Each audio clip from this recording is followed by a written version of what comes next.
Muy buen día. Ya con la introducción que se ha hecho sobre los datos recabados que vamos a compartir con ustedes, yo solo agregaría de que como población indígena manejamos el criterio de que se involucrara a los tres pueblos, Maya, Garífuna y Xinca.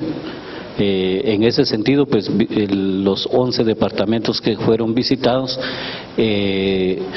se hizo bajo el criterio donde la población es mayoritariamente indígena. Por el otro lado, aparte de triangulizar los datos con tres actores fundamentales, definimos recabar la información sobre tres aspectos fundamentales. Lo primero es, a nosotros nos interesaba ver el nivel de conocimiento que se tiene del tema, es decir, cómo estamos al interior. Aquí a nivel central, pues afortunadamente las discusiones, la puesta en la mesa, el tema, pues si no es tan abundante, hemos avanzado. Sin embargo, en los departamentos sí nos interesaba ver. Por el otro lado, también era importante conocer cuál es el nivel de la problemática. Es decir, conocemos el tema muy bien, pero sí se da en el departamento el problema, o a lo mejor solo nosotros nos imaginamos que se da, pero pueda que no. Entonces también sobre eso obtuvimos alguna información y finalizamos con, bueno, si se da el problema, entonces cuál ha sido la experiencia de cómo se aborda la problemática. Entonces eso es el fundamento de la recabación de la información. Y entonces vamos a encontrar que primero una lectura de contexto. No desde la visión nuestra, sino desde la visión de los sujetos que actuaron, digamos, en la elaboración de este informe. Y vamos a encontrar que no hay realmente mucho cambio. Hasta el momento seguimos viendo a la población indígena solamente como la fuerza de trabajo. Algunos lo expresaban como una realidad muy cruel, ¿verdad? Donde, bueno, algunos nos siguen viendo que los indígenas, nuestra cabeza sirve únicamente para el Nicapal. Bueno. Por el otro lado, la cara bonita de la población indígena es que nos siguen viendo como un producto muy importante, digamos, para vender especialmente al exterior, y es la parte de como un producto cultural del turismo. Cuando hablamos digamos, de un producto cultural de turismo, el indígena es bonito, es importante, es interesante, pues es bueno que exista, ¿verdad? Tan lindo su traje, su idioma y todo lo demás.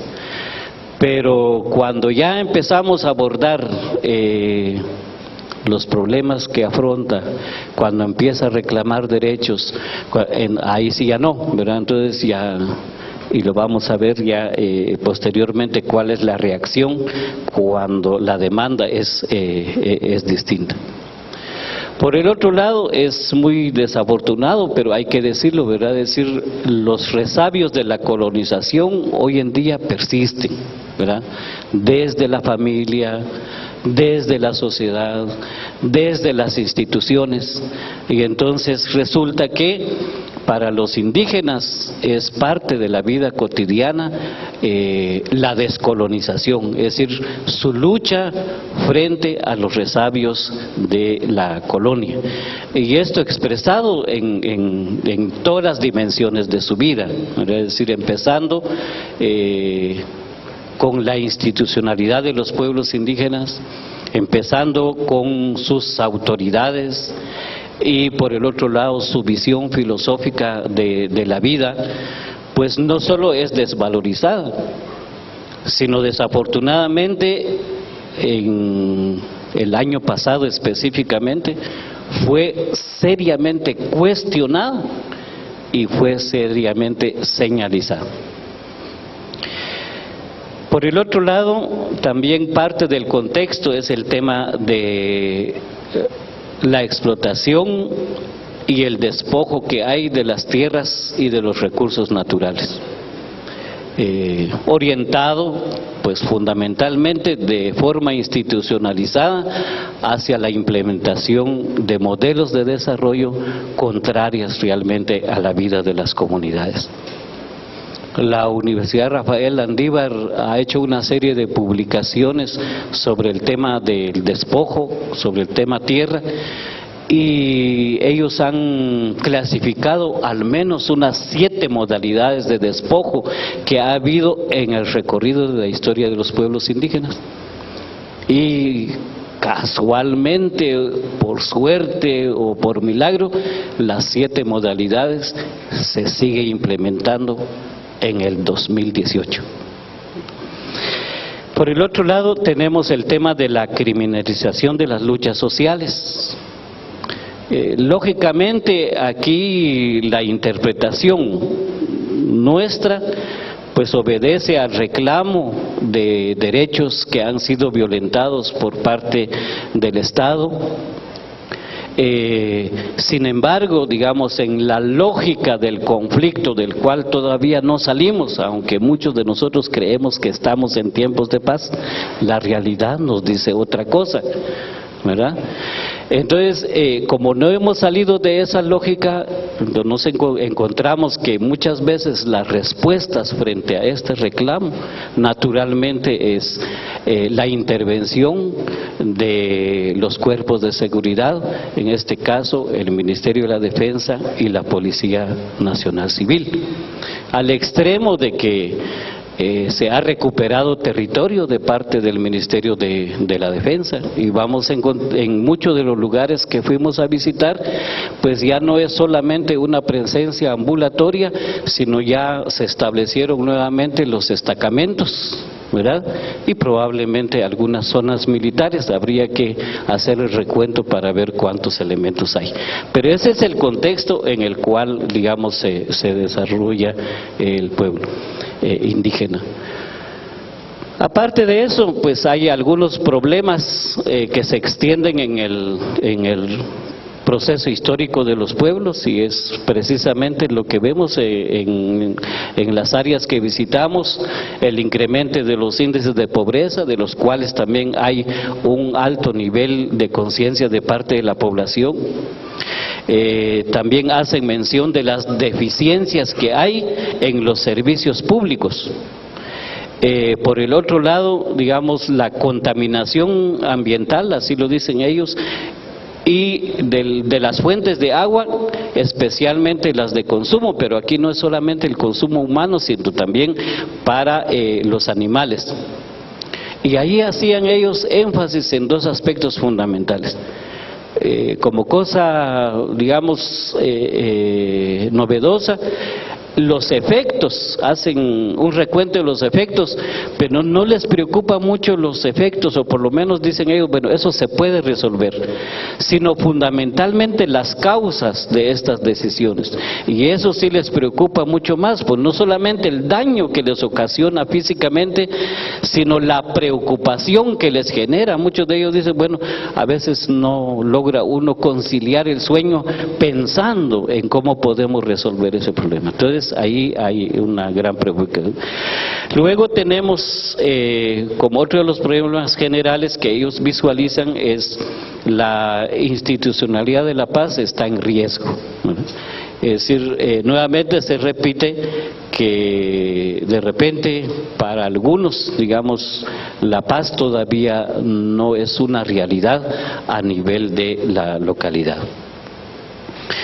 Luego pasaríamos, no nos vamos a detener mucho, pero sí es muy importante comprender que para el caso nuestro en Guatemala, tal y como se mencionó, la no visibilización de la problemática Si no se visibiliza la población, mucho menos sus necesidades y sus problemas, ¿verdad? Y entonces vamos a encontrar que por lo menos hay tres aspectos fundamentales. Uno es que el tema que en la época colonial sí hubo una práctica institucionalizada. Iniciamos con el tema de las encomiendas, ¿verdad? Eso no lo podemos olvidar. Por el otro lado, el tema de la esclavitud y el tema de la servidumbre que se prolongó en la historia de Guatemala. Es decir, hasta, digamos, a finales de los años 40, y para recordarlo bien, en el periodo de Ubico, porque así lo recuerdan los comunitarios, en el periodo de Ubico basta mencionar, digamos, la ley de jornaleros o la ley de vialidad. Es decir, son dos cosas, digamos, que ha dejado muy marcado la vida de las comunidades.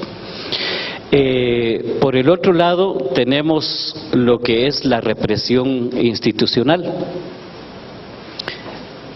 Bueno, no nos vamos a poner a discutir aquí, pero nosotros, la gente lo ve así, ¿verdad?, como el mal llamado conflicto armado interno. O sea, la población no lo ve, digamos, de esa manera, sino más bien lo ven como los efectos de la represión.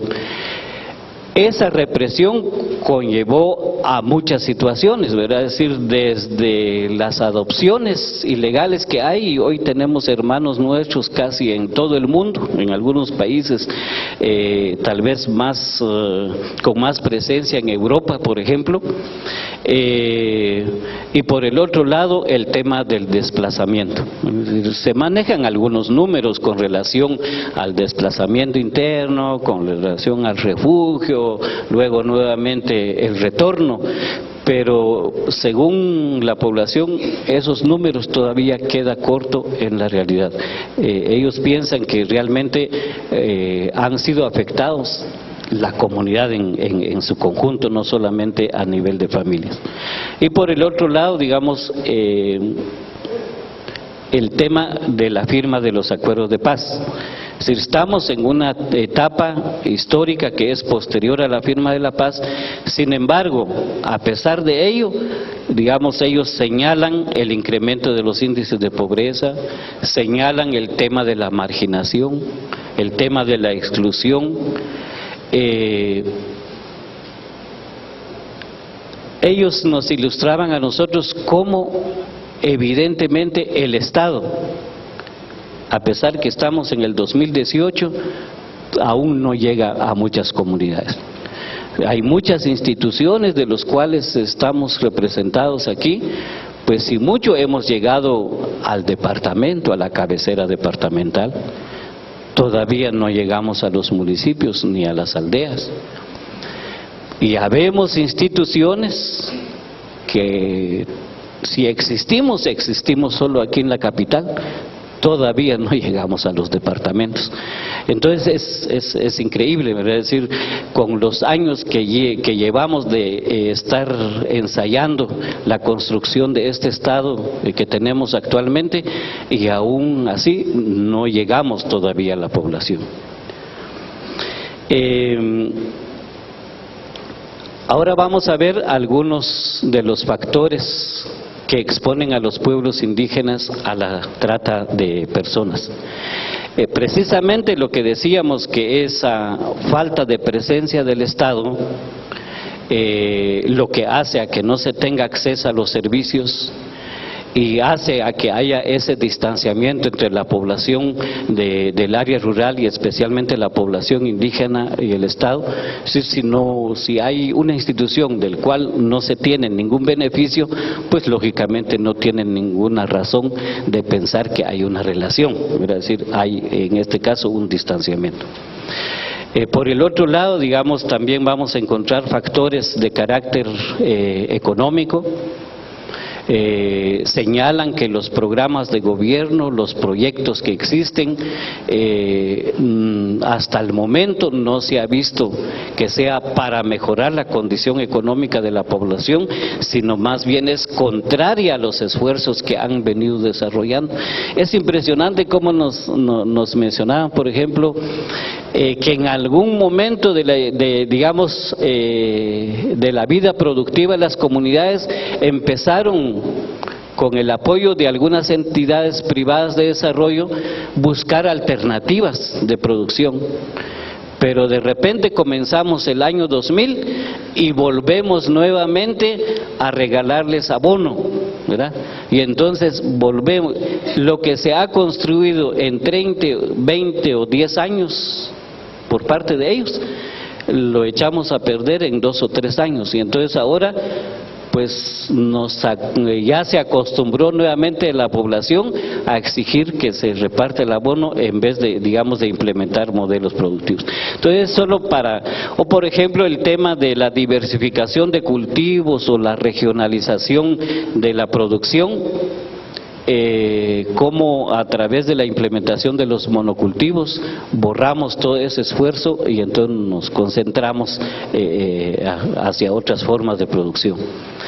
Y si sumamos a eso las políticas que digamos el Estado implementa, pues lógicamente en vez de llevar desarrollo, caemos nuevamente en el asistencialismo, ¿verdad? Que sabemos las implicaciones, las intenciones que hay detrás, pero digamos el efecto inmediato es sumamente fuerte para las comunidades.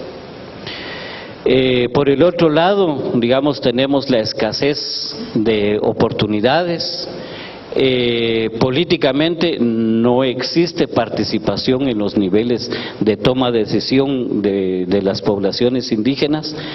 Y en el aspecto cultural no se valora, no se respeta, no se protege, ni se promueve los elementos del buen vivir, que es un planteamiento de desarrollo que ha hecho las comunidades, aunque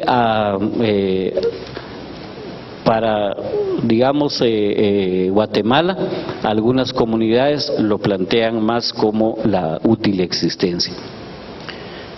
Tenemos algunos otros factores, como por ejemplo el tema del factor de atracción. Esto va desde el municipio, como digamos el municipio se vuelve algo atractivo para que la población salga de la aldea, va al municipio, del municipio a las cabeceras departamentales, y los que venimos de los departamentos, como la capital nos llama, ¿verdad?, para poder venir. Y ahora pues hasta los Estados Unidos. Pero también no es solamente la cara bonita, ¿verdad? Es decir, que allá en la capital se vive mejor, ¿verdad? O en la cabecera departamental, ahí se vive mejor, hay mejores carreteras, hay luz, hay servicios, sino además de eso también hay otros factores que obligan a la población, digamos, salir de su comunidad. Luego veríamos el acceso de la justicia ante la trata de personas.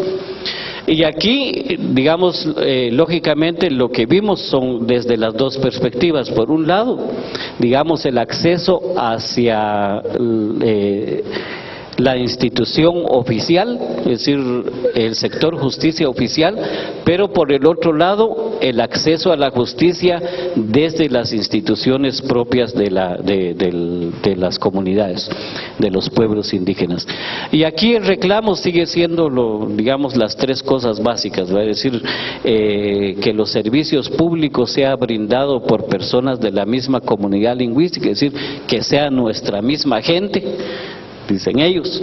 Y por el otro lado, si no hay, porque algunas instituciones argumentan, nosotros hemos buscado con lupa y no encontramos personal, digamos, de las mismas comunidades. Bueno, entonces, de acuerdo a la Ley de Idiomas Nacionales, lo que dice es que el servidor público sea bilingüe, es decir, que hable el idioma del lugar. Y si al caso hasta ahí no llegamos porque nos cuesta aprender otro idioma, bueno, entonces usemos traductores, ¿verdad? Pero sí es muy importante darle ese abordaje. Lo otro es que ellos consideran de que en tanto los dos sistemas hoy en día existen realmente en la comunidad, lo que piden ellos es que haya una coordinación a nivel de esos dos sistemas. Y luego entonces estaríamos terminando con el conocimiento de la trata de personas en los pueblos indígenas. Consideramos de que sí hay la necesidad de ir trabajando alrededor de las definiciones, ante todo porque son conceptos muchas veces técnicos o jurídicos, y a veces las comunidades al margen de esos conceptos conocen el problema, saben cómo se manifiesta, pero no necesariamente con el nombre que nosotros le damos. Por el otro lado, digamos, también veíamos de que si las autoridades indígenas tienen o no competencia para abordar el tema, y no en la generalidad, porque sobre esto también está trabajando la institución del procurador. Hay diversidad de expresiones en el ejercicio de la autoridad indígena, pero sí hay una gran parte que ejercen jurisdicción, y ellos dicen que la jurisdicción no tiene límite, es decir, no podemos clasificar qué digamos temas ellos pueden ver y qué temas no, sino les compete, digamos, toda la problemática. ¿Seguimos? Y allí prácticamente caemos en los planteamientos de cuál es el requerimiento que ellos hacen para un abordaje intercultural, multicultural de la problemática, y lo que ellos piden es el reconocimiento y respeto a las culturas e identidades indígenas. Por el otro lado, digamos, la coordinación entre autoridades, porque ellos lo ven como dos sistemas que van de la mano, no necesariamente uno tiene que sustituir la otra, sino pueden ser complementarios en algún momento. Y luego, pues, en los procesos de reinserción deben de contener elementos de pertinencia cultural. En los distintos momentos, ¿verdad? Pero fundamentalmente ellos hacen énfasis en las estrategias de prevención, es decir, no podemos seguir siendo reactivos frente a un problema, sino mejor si no tenemos el problema. Ahí lo dejaría para que si posteriormente podemos ampliar o nuestros comentaristas van a hacer referencia de puntos neurálgicos de lo que hemos expuesto. Muchas gracias.